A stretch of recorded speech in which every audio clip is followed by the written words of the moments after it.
कल्याण करून घेण्याची संधी महाराज परमात्म्याने दिलेली आहे.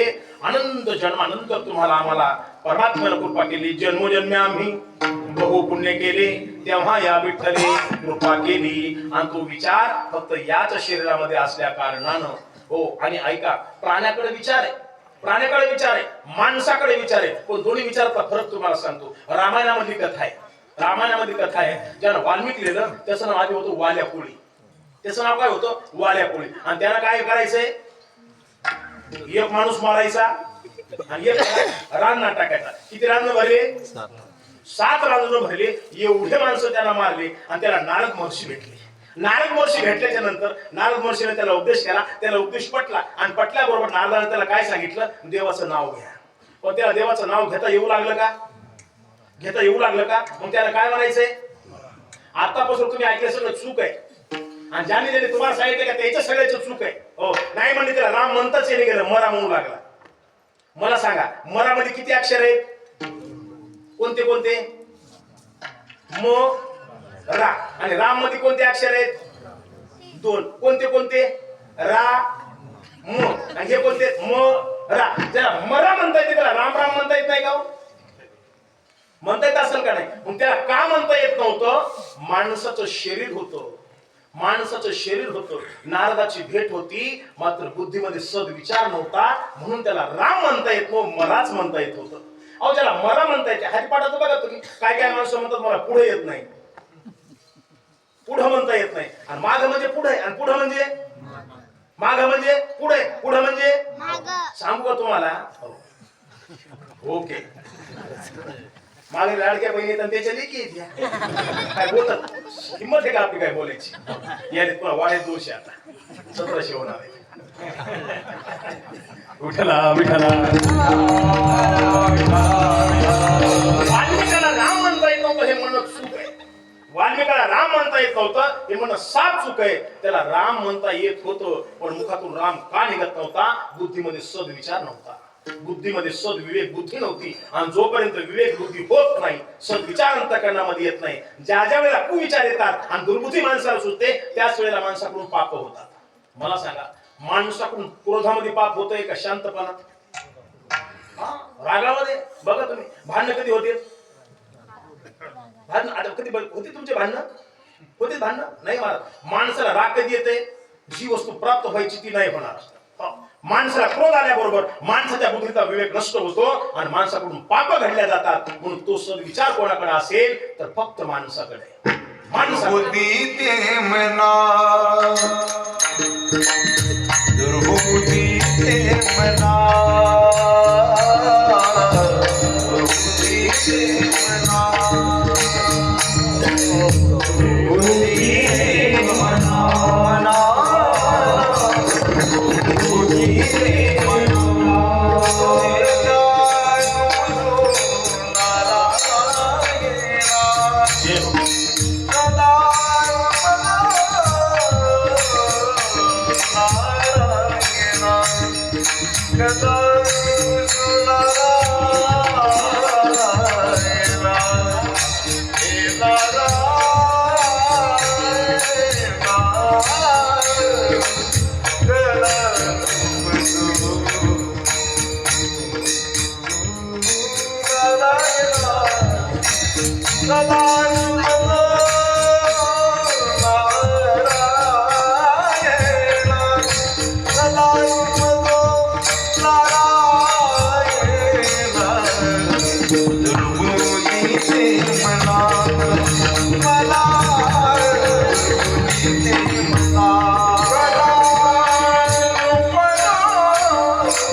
Narayana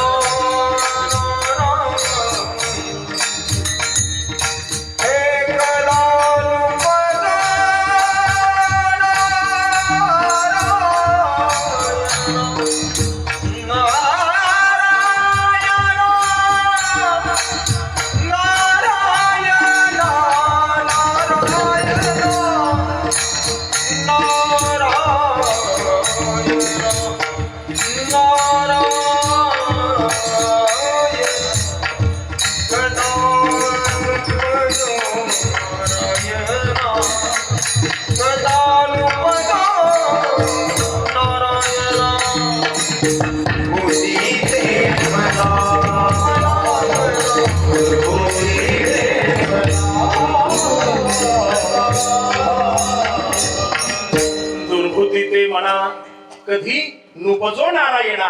ती दुर्बुद्धी महाराज कधीही मनामध्ये विचार घर करू नये. कारण काय, रामायणाचा दृष्टांत बघा. कौशल्या सुबुद्धी आहे आणि कैकई दुर्बुद्धी आहे. कैकई आणि मंथरा एक आहे बघा. मंथरा माहिती आहे तुम्हाला? तिचं नाव काय? मंथरथरा. तिचं मन कसं आहे? थरथर करणार आहे. हा, थरथर स्थिर नाही ना महाराज. जे माणसं स्थिर असतात ते काहीतरी करू शकतात. मन थरथरा आहे तिचं. सत्यानाश झाला सगळा. कौशल्या कोण आहे? सुबुद्धी आहे. आणि कैकई कोण आहे? दुर्बुद्धी आहे. मला सांगा, दुर्बुद्धीनं चांगलं झालं रामायणामध्ये का वाईट? वाईट झालं का? त्या दुर्बुद्धीला कैकईला वाटू लागलं माझा भरत राज्यावर बसला पाहिजे आणि कौशल्याचा राम वनात गेला पाहिजे. तापत वेश विशेष उदासी 14 वर्ष राम वनवासी. रामाला 14 वर्ष वनवास झाला पाहिजे. अरे दैव जात दुखे भरिता दोष ना कुणाचा पराधीन हे जगती पुत्र मानवाचा दोष ना कुणाचा माय कैकईला दोषी नगे दोष त्यात दुःख मुक्त जगला रे कुणी जीवनात. के चालला से माझ्या पूर्वसंचिताचा पराधीन हे जगती पुत्र मानवाचा दोष ना कुणाचा दोष ना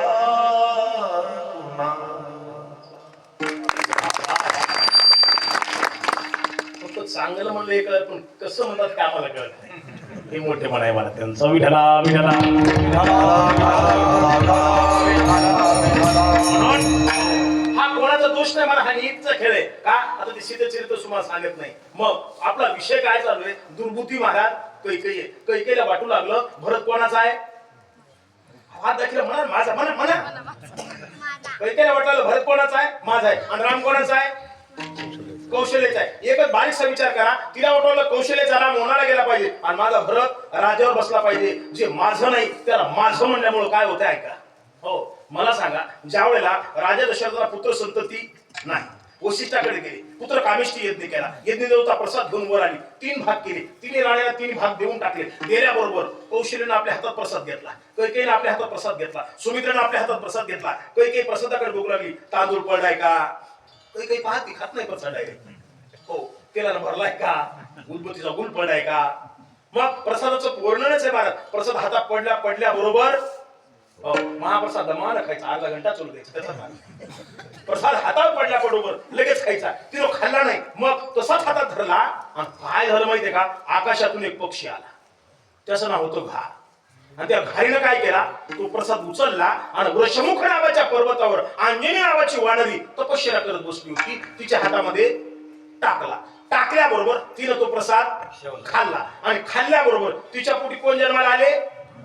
अंजनीच्या तपासाठी महारुद्र आले पोटी. आणि मग कौशल्याचा एक भाग काढला, सुमित्रेचा एक भाग काढला आणि कैकेयीला खायला दिला.